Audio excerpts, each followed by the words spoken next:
utsikt over Folgefonna. Fra nordre del av Folgefonna nasjonalpark. Det pent altså. Rett og slett omgitt av evig is på alle bauger og kanter. Det bare en gave å få lov. Men her oppe i nasjonalparken det snøen faller, som bruker lang tid før den renner innom fjellet. Og filtreres i løpet av flere år antagelig. Før den dukker opp i noen kilder. Ja, skal vi se, nå på 1400 meter nesten her jeg sitter nå. Da det 1000 meter under meg da, at det kommer ut av fjellet igjen. Og fanges opp i en del kilder, hvorav en har et pumpehus. Der møtte jeg Arve da. Det var faktisk bare flaks. Jeg var på vei opp for å kikke, og så kom fyren kjørende opp. Og kunne vise meg hvordan vannet testes. Da skal vi altså inn i det aller helligste her.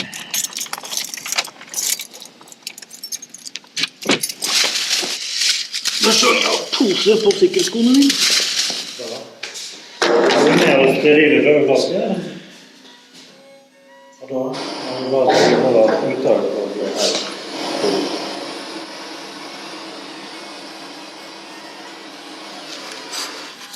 Så dette var for å sterilisere det altså?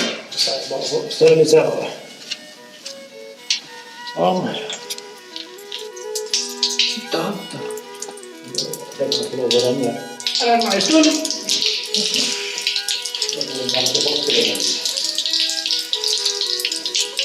Sånn.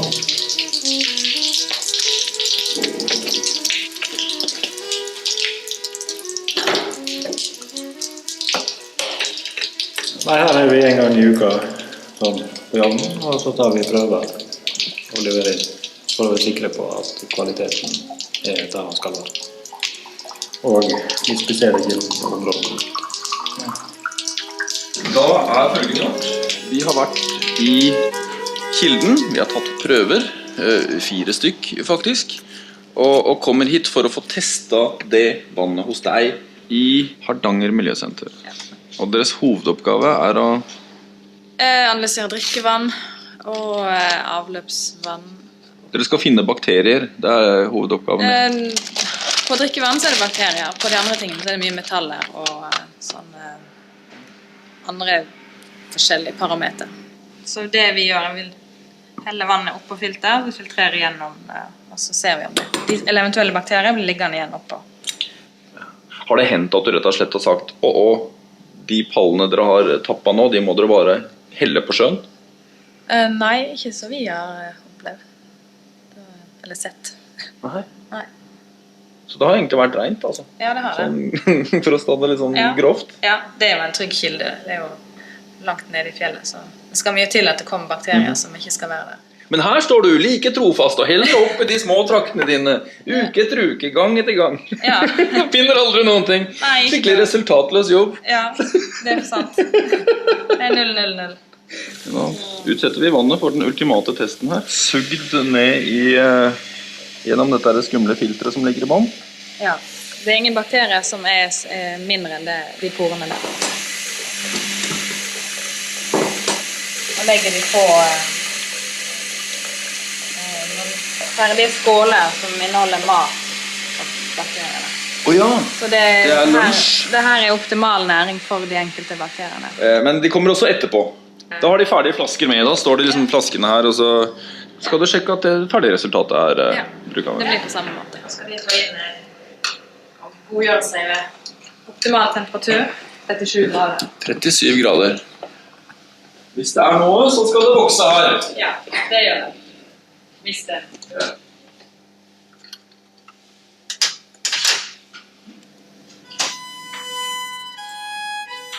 Ha det, ses i morgen. Ja, det sånn. lokallåst. Ja. Og det utrolige at fra det fine lille pumpehuset som bygd inn i fjellet, hvor vannet tas ut med overtrykk, så det ikke skal risikere at overflatevann kommer inn og blander seg med kildevannet, så går det 210 mm rør litt sydover, så skjærer det nedover, forbi en gigantisk skredmur, gjennom noen eplehager, et gårdstun under noen veier, helt ned til fjorden, og ja, den 300 meter dyp. Og så dukker den opp bort på jobben din. Ja. Nå ligger vi rett utenfor og bare digger sola og venter på at den når inn til selve tapperiet. Det er litt av en arbeidsplass det har. Skal ikke klage. Det er jo helt eventyr. Det er så bra. Så er det bare å starte motoren, og så tar vi en liten passering der inne, og så blir det inn i fabrikken. Hyggelig dame tok meg imot, og jeg fikk caps. Ja! Så bra. Det skal du.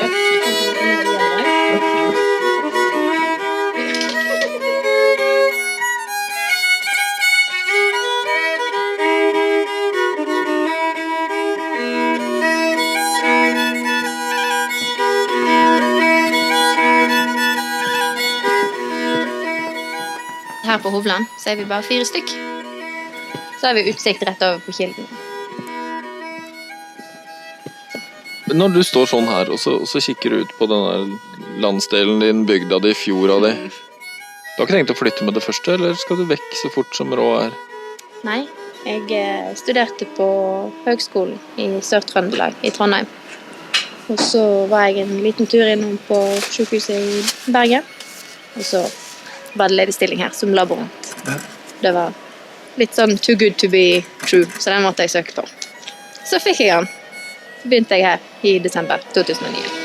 Krysser fingrene for at det skal gå kjempebra fremover, at vi kan utvide arbeidsstokken vår. Nei, vannet tar til som sagt en dukkert under fjorden. Så kommer det opp igjen her, der vi kjører det via 200 000 liters tanker. Før vi da tapper det på flasker, med eller uten CO2. Men de produserer da flasker fra de her. En liten preform. Den er jo veldig billig å frakte. Den tar jo veldig liten plass.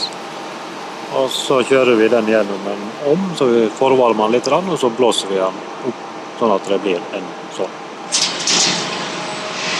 This is the secret to the shape.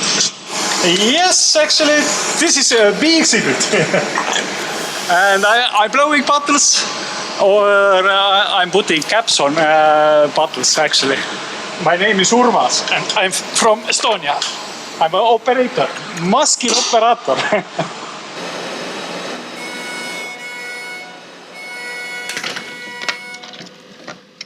So what are you doing right now? What is this? It's checking how much is CO2 inside water, because it's carbo water right now. So you are aiming at getting the right fizz? Yes, it should be in correct.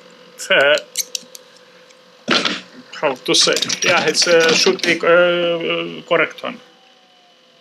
Og det er altså noe av det som krever finjustering, det er altså å få riktig fiss i flaska. Ja, det er viktig. Tell me, how fast are we going to?